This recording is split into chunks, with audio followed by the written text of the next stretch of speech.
The movie was incredible. Just jumping, just had me, rocking on my seat, It was an experience of a lifetime. It was cute. It was way cute. I loved it. It was brilliant. It was really good. I recommend it. It's a tearjerker. I think everybody should see this movie. What's up, everybody, and welcome to an exclusive episode of Real Reactions. I'm your host, Charlie Greenwald, and today I have the privilege of sitting across from Dennis Quaid and Ramin Bahrani, the star and director of the upcoming film At Any Price. It is in theaters this April. Dennis, Ramin, thanks so much for being on Real Reactions. Thank you. Good to be here, Charlie. So, I was watching some interviews that you guys have been doing about the film at the Toronto Film Festival, and you both had mentioned how Death of a Salesman influenced the story and the character. So I was wondering how you, Dennis, as an actor, and you, Ramin, as a director, took such a classic play and a classic character and made it so original and put it into a contemporary setting. Well, character, we talked about Death of a Salesman from the very beginning, and we also talked about this film in terms of Wall Street in a cornfield as well. And but as it relates to Death of a Salesman, Henry is is a lot like Willy Loman in that he's a man of ambition who's been chasing this American dream, and he's a salesman, a seed salesman, as well as being a corn farmer, and he puts on this shell, this exterior of confidence, and but underneath he's a broken man. And Ramin, as a director, how do you you're writing this film with Hallie Elizabeth Newton. How do you create such an original character and a family dynamic between Henry and his son that kind of mirrors that of Death of a Salesman? What's great about Death of a Salesman is it's such an emotional story and such a personal story, but it's also about something much bigger than that. What he thought was happening in the country. And when I went out to the cornfields in Iowa, and I lived with farmers there for months, I was startled about how unromantic it was. It was not like what we used to think about. So, and that's reflected in the film. The film is not a bunch of guys in overalls with nostalgic music or any. No, it's like real cutthroat businessmen. In tractors that drive themselves with GPS systems. I mean, when you step out of your farm in Iowa, you're stepping onto a multi-million-dollar operation with people checking the stock markets and the commodities markets. So it's so. The location and the people I met were so original and different. It was kind of not so hard to then translate that into something new. You mentioned how you went out there and you spent time in Iowa with the farmers, and how when you first started this project, it was originally about food and where food came from, and then suddenly all these themes of corruption and desperation entered the picture. How do you and Miss Newton flesh out a story and set it in the kind of the family archetype with so many themes that you kind of want to put into the script? Well, I mean, one of the things that helps is really spending time with people, because what I think Hallie and I both noticed was that the farmers out there were so welcoming to us. We lived in their homes, and they cared about their neighbors, but they were under a pressure, the same way that, when Walmart comes into town, the average person who has a store, they start to feel the pressure of how am I going to compete against something so monstrous. And the only way sometimes to survive is to start to do corrupt things, which kind of made Dennis's character so interesting, because he wants to be number one. He wants what's best for his family, but the world around him has made him in a way that he's got to be corrupted to do it. In fact, his character is not even very likable to begin with. But hopefully, little by little, as the movie goes on, you realize, hey, wait a second. There's actually a guy in there that's trying to be good, but he doesn't know how to do it yet. Right. And so when you're writing these characters with Hallie, do you have actors like Dennis and Heather Graham and Zac Efron in mind, or do they kind of fit into the part as the project goes along, kind of like a shoe? Yeah, wasn't thinking about that, and then you send the script out, and then Dennis's agent called me and said, "What about Dennis Quaid?" And I was like, "Oh my God, this is a great idea." Makes sense. I mean, I loved his work going back to Breaking Away and The Right Stuff and onwards, Far From Heaven, and then I YouTubed him.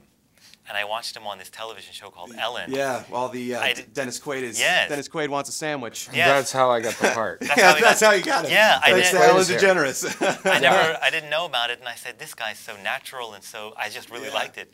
And I did the same with. Yes, I did the same with Zac. I watched him on late night talk shows, and when he would turn and laugh at the audience, he looked kind of villainous.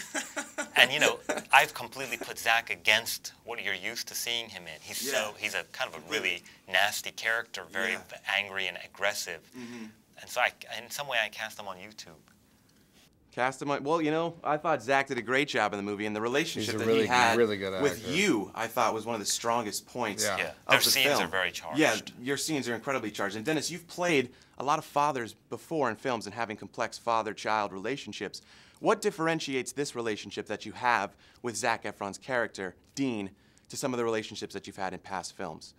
Well, in this film, you know, Henry Whipple is, like I said, he's, you know, corrupted himself. He doesn't really think that he has. You know, he's delusional, really, in the way of thinking, that he thinks he's doing the right thing for the right reason, and he wants to pass this on to his son, you know, Zach's character, who doesn't want to, Dean, who doesn't really want it at all. But in the end, Dean's character turns out to be really what I passed down is that he's more ruthless than I ever was. Yeah, he has that scene in the cornfield. I don't want to give it away, but that's a very pivotal scene. And then after that, his character really takes a turn. It's tough to say because we can't give the movie away, but Right, I think it's important to say it's not what anyone expects. You know, it's not that movie that you think it's going to be. Yeah. It goes such a different place. It does. Yeah. It's not that inspirational happy farm ending. movie with all you know the music that makes you feel so good in the Not background. like the Field of as Dreams. No, but it has just all as the- they stop the foreclosure on the farm. None of that. Yeah. I was reading a review that Roger Ebert, the late Roger Ebert, wrote of this film, and he said, Dennis, that this was one of your performances of a lifetime, and I agreed with him. And he said that it was one of the performances of a lifetime because it both used and challenged your typical on-screen persona. What do you think he meant by that? Well, I'm used to, you know, I think I'm looked at as playing a more of a kind of traditional hero type of, or everyman type of good guy type of situation. This was a kind of a trip to the dark side of humanity as far as a character, but you know, who tried to have that exterior. So it was a real challenge to do the part. It's almost like playing two characters in a way.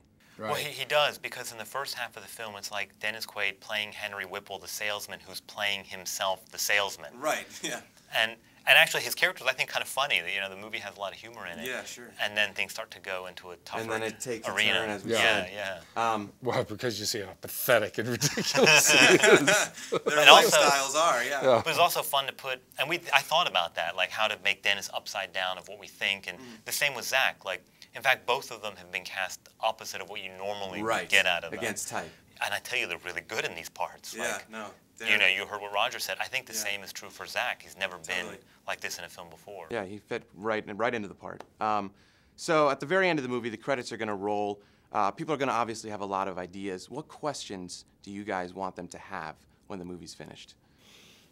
Well, that's really interesting because I think, as well as in most of Ramin's work, I think more than answers that Ramin's films ask the audience questions, and that's what makes them wake up the next day and they're still they're still thinking about the movie, you know, and yes, the questions the questions are, you know, where are we going as a society? Where are we? Yeah.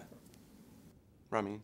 Yeah, I mean, I agree with that. I don't like to wrap things up, so to speak. I mean, the movie has Leave it hanging. Yeah, the movie has a real clear story. It's actually kind of relentless in its pace. There's a lot happening, and you do get a conclusion. In fact, Dennis kind of does get all the things that he wants. He set out to get certain things, and he's gotten them. But there's something haunted in the man at the end. Yeah. And I guess my question would be, what's going to happen to Dennis, and how did he get in that situation? And do we want to be in that situation as a person and as a family and as a community? Yeah. Well, that was a question that I had, and I'm sure many people, when they see it, will share similar sentiments. Thanks so much for being on Real Reactions, guys. We really appreciate your time. Thank you. Thank you, Charlie. I'm Dennis Quaid. And I'm Ramin Bahrani, and you're watching the Emerson Channel.